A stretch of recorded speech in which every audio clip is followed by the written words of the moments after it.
합니다. 지난 시간 우리가 하나님의 은혜를 보여주는 징조로서 세계 복음화에 대해서 알아보았습니다. 오늘은 하나님께 반역을 보여주는 징조로 배교와 교회 박해에 대해서 함께 나누고자 합니다. 지난 시간에 징조를 이해할 때 대부분의 징조는 예수님이 승천하신 이후부터 그리고 재림하실 그때까지 일어나는 일들이라고 말씀을 드렸습니다. 이런 관점에서 배교와 교회 박해도 우리가 이해를 해야 다른 교리, 거짓 교리에 우리가 빠지지 않고 올바른 신앙을 가질 수가 있습니다. 왜냐하면 대부분의 이단이 이러한 세계 복음화를 가지고 거짓 교리를 만들진 않잖아요. 대부분의 이단들이 보면 박해, 마지막 날에 그 임하는 징조 중에 박해, 그리고 고난, 환난, 이러한 것 가지고 그들의 교리를 만들어갑니다. 그렇기 때문에 우리가 이러한 종말론적 그 교리를 우리가 잘 알고 있어야, 또 이 징조가 무엇인지 잘 알고 있어야 우리가 그 거짓 교리에 빠지지 않을 줄 믿습니다. 오늘 함께 나눌 하나님께 대한 그 반역을 보여주는 징조인 배교와 교회 박해는 두 가지로 나누어서 생각해 볼 수가 있습니다. 무엇이냐면 교회 내부에서 발생하는 배교 행위, 그리고 세상의 그 교회 박해, 세상이 교회를 박해하는 것, 밖에서 우리 교회, 교인, 그리스도인들 박해하는 것, 이것을 나누어 생각할 수 있는데 오늘은 배교 중심으로 함께 알아보도록 하겠습니다.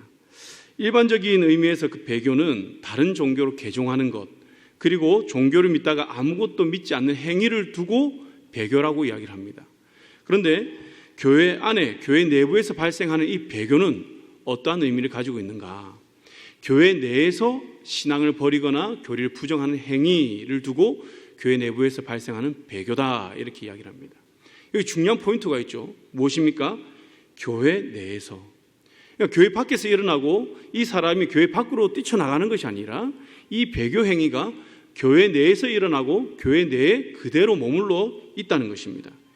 이를 통해서 어떻게 되죠? 교회 안의 질서가 이제 흐트러지는 거죠. 이러한 대표적인 것이 무엇이 있겠습니까? 교회 일치운동이나 종교다원주의, 그리고 이단의 여러 종파들이 이러한 모습에 해당될 것입니다. 그러면 이러한 배교의 역사가 언제부터 시작되었는가? 언제부터 시작됐을 것 같습니까? 10년, 100년? 아니죠. 창조 때의 아담과 하와 때부터.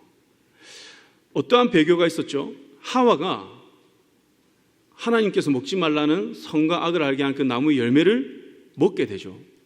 근데 이 먹는 것, 이 행위 하나만 볼 것이 아니라 그 전에 어떠한 일들이 있었죠? 그 마음 가운데 뱀이 유혹하여서 하와가 그 선악과를 보면서 그렇구나, 먹음직도 하고 보암직도 하구나, 하나님 말씀에 대한 의심을 가지기 시작했습니다. 의심을 가지면서 하나님 말씀을 어떻게 해요? 일부만 취하는 거죠. 그래서 모든 것을 다 배척하는 게 아닙니다. 어떠한 일부를 그 나름대로 해석하여서 그가 원하는 대로, 그가 원하는 것을 취하고 싶은 그대로 그냥 취하는 것입니다. 이를 통해서 인류의 배교의 역사는 시작이 되었습니다. 그러면서 성경을 쭉 보면 많은 배교의 역사들이 있죠. 그 중에서 우리가 알만한 사건들이 무엇이 있습니까? 출애굽 때 금송아지 사건, 그리고 가나안 땅에 들어갔습니다. 그 가나안 땅에서 하나님만을 섬겨야 되는데 그 가나안 땅에서 섬기는 그 이방 신들과 함께 하나님을 같이 섬기는 거예요. 그래서 혼합 종교가 생겨났죠. 그러면서 이제 왕정시대로 갑니다. 왕정시대에도 어떤 일들이 일어나죠? 왕들이 그 이방 신들을 가지고 옵니다. 그러면서 하나님과 그것을 더불어 함께 섬기는 것이죠. 이러한 역사들이 계속해서 진행됩니다.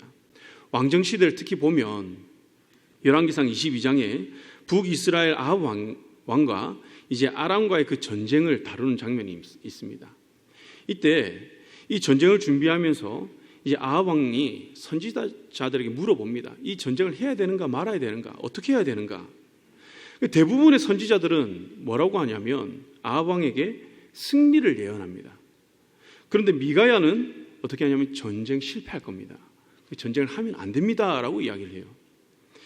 여러분, 우리 성경에는 이 다수의 선지자들이 말하는 승리를 예언하는 이 선지자들 두고 거짓 선지자다 이야기를 하죠.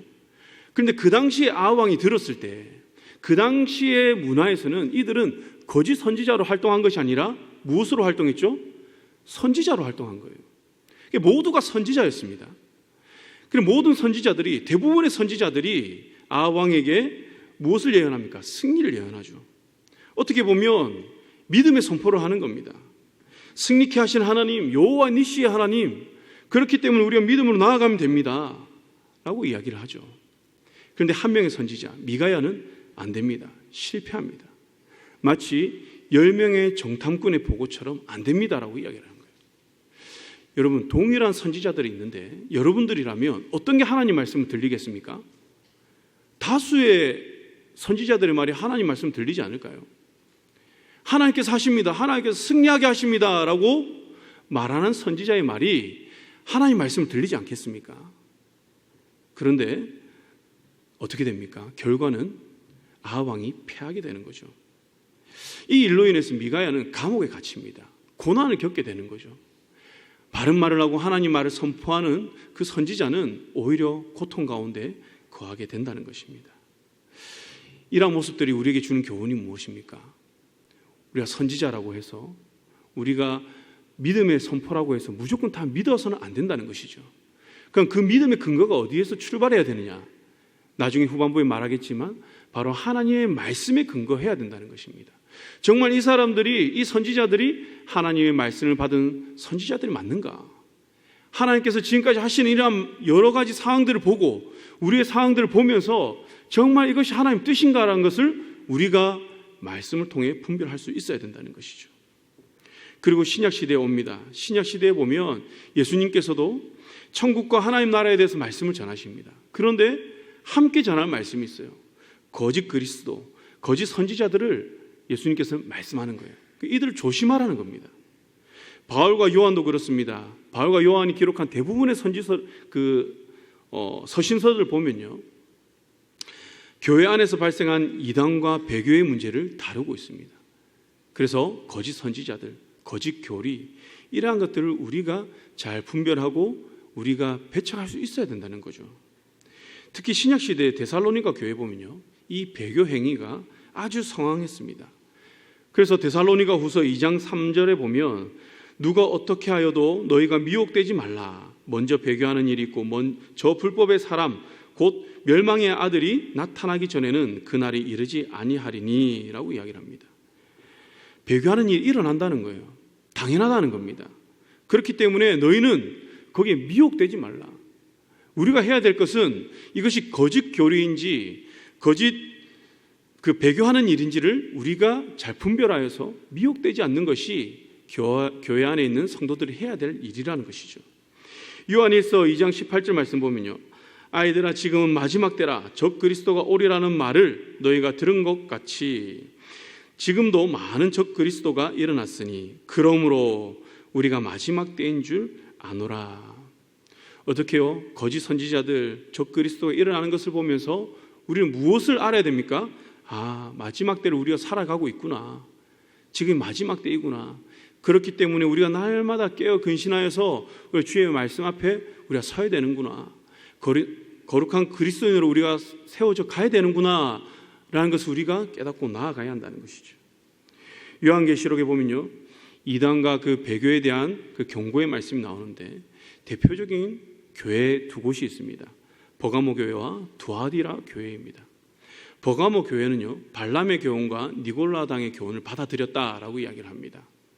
발람의 교훈은 무엇입니까? 우리가 잘 알다시피 이 발람은 모압 왕 발락에 의해서 돈을 받고 이제 가나안 백성, 이스라엘 백성들을 저주하려고 합니다. 근데 하나님 막아서셨죠. 그러면 이 발람은 거기서 그쳤으면 됩니다. 근데 이후에 보면요, 이 발람은 돈의 눈이 가리워져서 어떻게 합니까? 그가 짜낸 지혜가 뭐냐면 이 이스라엘 백성들 어떻게 타락할까? 그래서 우상의 제물을 먹게 하고 행음하게 만들었습니다. 구약 성경에서 이 행음은요, 육체적 행음과 영적인 행음을 같이 포함하는 것을 이야기합니다. 다시 말하면 이 발람은 이스라엘 백성들을 영적으로 타락시키는 일에 그의 지혜를 짜내었다는 것이죠. 그리고 이스라엘 백성 하나님의 백성들을 미혹하여서 우상을 섬기도록 만들었습니다. 니골라당의 교훈은 무엇입니까? 이제 발람의 교훈과 비슷한 부분이 있습니다. 그들은 우상제물을 먹게 하고 행음하게 만들었습니다. 그리고 허용한 것이죠.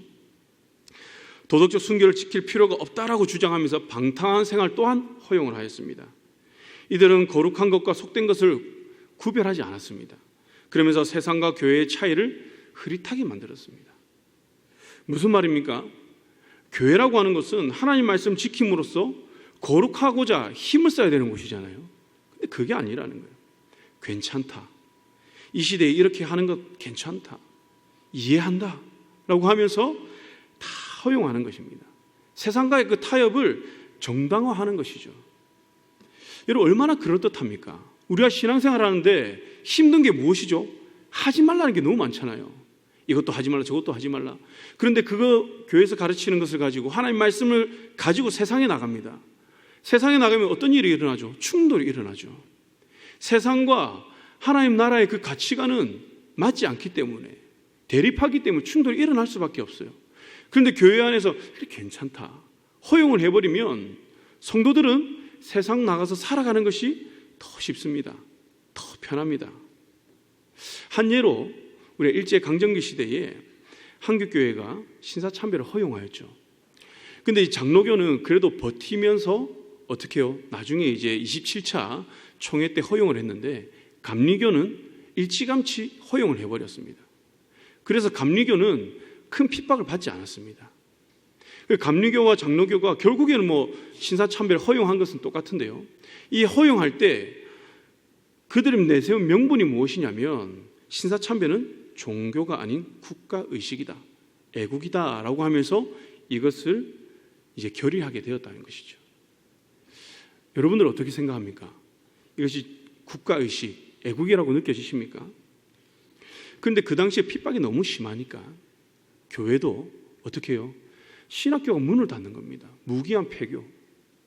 그리고 많은 사람들 죽어나가는 겁니다. 감옥에 가는 겁니다. 그 당시에 순교하신 목사님, 장로님, 성도님들 얼마나 많은지 모릅니다. 이러한 것들 가운데 버티다가 어떻게 그냥 허용하게 되었죠. 니골라당이 말하는 것이 그것입니다. 황제 숭배 괜찮다는 겁니다. 감옥에 가고 또 고통받을 필요가 없다는 거예요. 괜찮다. 이 시대가 그러니까 괜찮다. 이해한다. 이러한 것들이 어디에요? 교회 안에 들어온 것입니다.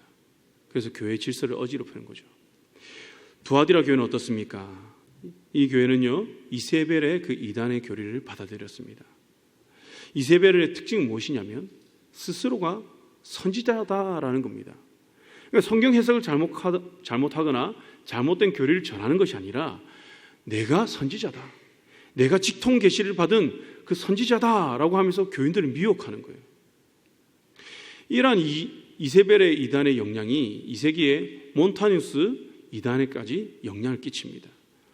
몬타누스는 그의 추종자들과 함께 우리가 받은 이 교리가 직통계시다, 그러면서 교회 질서를 어지럽힌 것이죠. 그러한 것이 이 시대에 있을까요, 없을까요? 지금 이 시대에도 있습니다.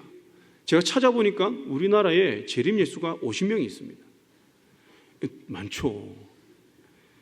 그 중에 1972년에 구인회라는 분이 있는데 이분은요, 자기가 재림예수다라고 하면서 거짓 교리를 신도들에게 전하면서 종말이 임박했으니 그를 경고를 하면서 나를 따르라는 겁니다. 나의 가르침을 받아라. 이 사람의 어떤 인생의 끝이 어떻게 되었을까요? 서대문 형무소에서 죽었습니다. 재림예수가 형무소에서 죽은 겁니다. 그런데 놀라운 것은요, 지금도 그 교리를 믿고 따른 사람들이 있다는 겁니다. 그 정도로 이러한 거짓 교리는 정말 끈질깁니다. 끊어내려고 해도 저 끝까지 우리를 따라오는 거죠. 이러한 배교의 사례는 말로 다 할 수 없죠. 인류 역사상 중세 시대도 그렇고 19세기 그리고 현재 시대에도 너무나도 많습니다. 그렇다면 왜 이 교회 안에 이와 같은 배교의 행위가 계속 일어날까? 왜 이러한 거짓 주장에 우리는 계속 미혹될까? 왜 그렇습니까? 하나님 말씀이 온전히 전파되지 못하고 있기 때문에, 그리고 전파되었다 하더라도 받는 이들이 내 나름대로 해석을 하여서 내 상황에 맞게끔 편집하기 때문에 이러한 일들이 일어난다는 것이죠. 그러니까 하나님의 말씀 오해하는 겁니다. 오해한다는 것, 이게 무엇입니까? 하나님의 말씀을 있는 대로 받아들이지 않는다는 것이죠. 말씀을 내 생각과 나의 유익에 따라 해석함으로 생겨난다는 겁니다. 내가 믿고 싶은 대로 믿고, 내가 듣고 싶은 대로 듣고, 내가 보고 싶은 것만 본다는 것이죠. 우리가 여기에서 이제 이 설교를 한 편을 우리가 듣잖아요. 설교를 우리가 딱 듣고 나가면서 우리가 나눔을 하거나 한번 들어보면 모든 이들이 똑같이 그렇게 받아들이고 해석을 할까요? 아니죠. 각자의 상황에 맞게끔 하나님 주시는 그런 메시지가 다를 수 있습니다. 그러나 교리가 달라지면 안 된다는 것이죠.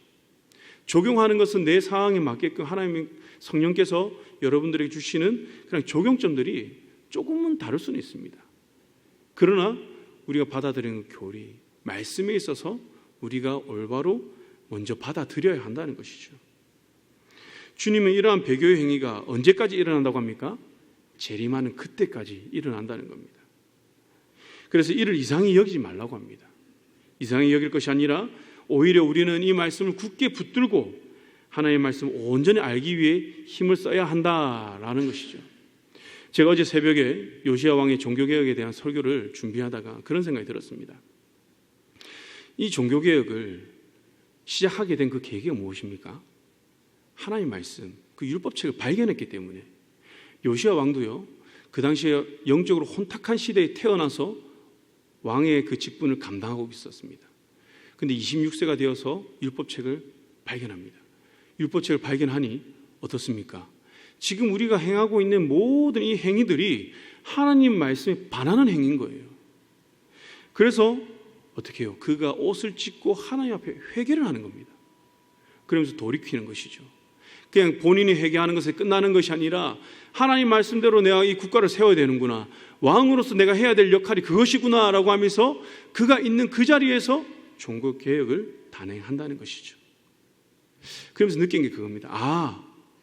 이 시대에 나를 지켜주는 것이 무엇인가? 바로 하나님 말씀이구나. 하나님 말씀이 요시야 왕을 지켰고 그의 영혼을 지켰고 그의 영적인 타락을 막았다는 것이죠.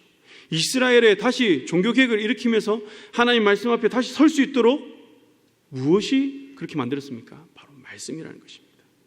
이 시대도 그렇습니다. 이 시대도 우리가 말씀을 잃어버린다면, 말씀 앞에 서지 못한다면 우리는 얼마든지 교회 안에 이런 배교 행위가 일어날 수 있다는 것이죠. 그래서 주님 우리에게 성령의 검, 말씀의 검을 가져야 한다고 말씀합니다. 누가복음 말씀에 보면요, 검 없는 자는 겉옷을 팔아 그것을 사라는 겁니다. 그 당시 겉옷을 판다. 나의 이 모든 생각 가운데 내가 귀중하게 여기는 것, 겉옷이 없으면 어떻게 해요? 그 중동 지역에서 너무 이게 더운 거예요. 겉옷은 나를 보호해 주는 겁니다. 그 나를 보호해 주는 이 겉옷을 팔아서라도 이 검을 사라는 겁니다.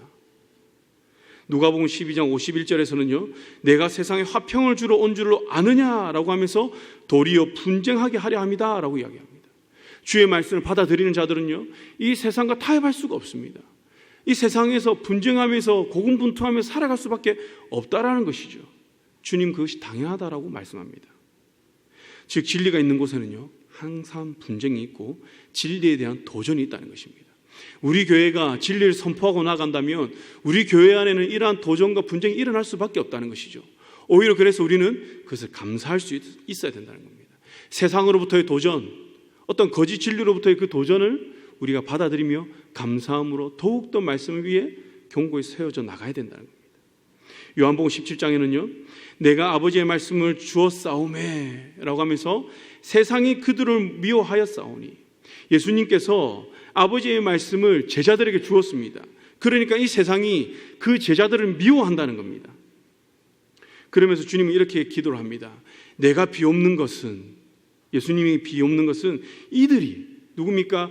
하나님의 말씀을 받은 자들이 악에 빠지지 않고 보존되기를 구합니다 라고 하면서 기도를 하는 거예요. 그리고 내가 세상에 속하지 않은 것처럼, 예수님께서 세상에 속하지 않은 것처럼 그들도, 나의 제자들도, 하나님의 말씀을 받은 자들도 세상에 속하지 않기를 그들을 진리로 거룩하게 해달라고 하면서 주님은 구하는 거예요. 그러면서 진리는 무엇이냐? 바로 아버지의 말씀이다 라고 주님은 말씀하고 있습니다. 사랑하는 성도 여러분, 우리는 이미 종말의 징조를 보고 있습니다. 주님께서 우리에게 징조를 주셨습니다. 징조를 주신 이유가 무엇입니까? 제가 지난 시간 말씀드린 것처럼 날짜를 맞추라고 준 게 아닙니다. 징조는요, 경고입니다. 곧 마지막 때 주님이 오실 때가 되었구나. 지금이 우리가 준비해야 되는구나. 그래서 우리는 항상 말씀을 통해서 경각심을 가지고 다가올 그 위협에 대비하면서 또 우리가 다시 오실 예수 그리스도를 우리가 맞이할 준비를 지금 이 시대에 해 나가야 한다는 것이죠. 그럼에 있어서 우리는 어떻게 해야 될까? 우리 그리스도인은 어떻게 가야 될까? 먼저 매일 말씀의 끈을 놓지 마시기 바랍니다. 이를 통해서 우리는 매일 하나님과 교제할 수 있습니다. 하나님의 뜻을 우리가 받아들일 수 있는 거죠. 하나님의 뜻이 무엇인지 우리는 분별할 수 있는 것입니다. 이 말씀이 있어야만 우리가 영적인 깨달음을 얻고 영적인 분별함을 할 수 있다는 것이죠. 예수님처럼 우리도 세상에 속하지 않고 거룩한 삶을 살아갈 수 있습니다. 무엇으로요? 이 말씀으로. 두 번째로는요, 성령의 인도하심을 받도록 기도하시기 바랍니다. 성령께서는요, 우리를 진리 가운데로 인도하실 뿐만 아니라 말씀에 따라 살아갈 수 있도록 우리를 도우시고 보호하시는 줄 믿습니다. 그래서 우리가 세상에 나가서 이 분쟁 가운데 두려워하는 것이 아니라 믿음의 담력을 달라고 우리가 기도해야 되는 것이죠. 그래서 세상에서 어떻게 해요? 능력 있는 그리스도인으로 성령께서 우리는 살아가도록 이끄시는 줄 믿습니다. 그리고 교회 공동체와 연합하기에 힘쓰시기 바랍니다. 주님께서는요, 혼자 신앙생활 하라고 말하지 않았습니다. 교회 안에서 진리가 선포되고요, 교회 안에서 올바른 진리를 우리가 깨달을 수 있습니다. 그리고 진리의 말씀 붙들고 우리 성도가 함께 모여 기도함으로 우리 성령 충만함을 받을 수 있는 것이죠. 마가의 다락방에 주의 말씀을 받은 자들이 모였습니다. 예수님께서는요, 이들이 사역을 감당하기 전에 어떻게 해요? 모여서 기도하라고 말씀하셨습니다. 모여서 함께 기도하니 어떠한 일이 일어났습니까? 성령의 강력한 임재가 일어났다는 것이죠. 우리가 하루하루 매일의 성령의 은혜와 하나님이 주시는 그 은혜를 먹으며 살아가는 것도 필요하지만 함께 모여 기도함으로 성령의 강력한 임재를 우리가 또한 경험해야 된다는 것이죠.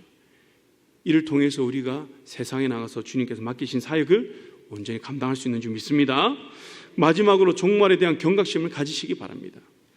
안전불감증이라는 말을 들어보셨죠? 제가 이제 직장 다닐 때 매주 월요일마다 안전교육을 1시간 또는 많게는 2시간을 했습니다. 왜냐하면 주말에 흐트러진 그 마음을 다시 잡기 위해서, 그래서 사고 나지 않기 위해서, 경각심을 가지게 하기 위해서 그 교육을 했다는 것이죠. 너무 지겹습니다. 매주 했던 것도 하고 들었던 것도 듣고. 그런데 놀라운 것은 무엇이냐면요, 내가 계속 듣다 보니까 인식하지 않고 내가 이것이 위험한지 위험하지 않은지를 그냥 몸이 반응을 하는 겁니다. 그래서 이때는 이렇게 해야 되는구나, 그냥 반응을 하는 거예요. 의식하지 않고. 그때 깨달았습니다. 야, 지겹지만 반복적인 이 교육이 필요하구나. 이것이 내 안에 그냥 스스로 체득되니 내가 인지하지 않아도 이것이 내 삶에서 나타나는구나. 우리 신앙도 그렇습니다. 우리가 계속되는 반복 교육, 반복적인 이 말씀 교육, 기도하라, 말씀 보라, 이러한 것들이 우리가 때로는 지겹게 들릴 수도 있지만 이것이 어떻게 해요? 우리를 보호해 준다는 것이죠. 이러한 경각심을 가지게 한다는 것입니다. 마지막 시대의 주의 말씀만을 붙들고 우리가 온전한 그리스도인으로서 거짓 교리에 빠지지 않고 오직 진리의 말씀에 바로 설 수 있도록 우리를 보호해 준다는 것이죠. 그렇기 때문에 그런 경각심을 가지시기 바랍니다. 사랑하는 강해 성도 여러분, 저와 우리는 이 종말의 시대를 살아가고 있습니다. 이 종말의 시대에 주의 말씀을 붙들고 우리는 기름을 준비하여 신랑을 기다리는 우리 다섯 처녀와 같은 그러한 그리스도인이 되어야 할 줄 믿습니다. 이렇게 우리가 항상 깨어 있을 때 세상은요, 우리에게 도전하지만 세상에 또 많은 그리스도, 많은 교회들이요, 우리의 모습을 바라보면서 도전받을 줄 믿습니다. 그래야 해서 저와 우리 모든 성도님, 그리고 우리 교회가 이 세상에 또 이 시대에 바른 길을 제시하며 바른 교리를 전하는 저와 우리 모든 성도님, 우리 교회가 되기를 주님의 이름으로 축복합니다.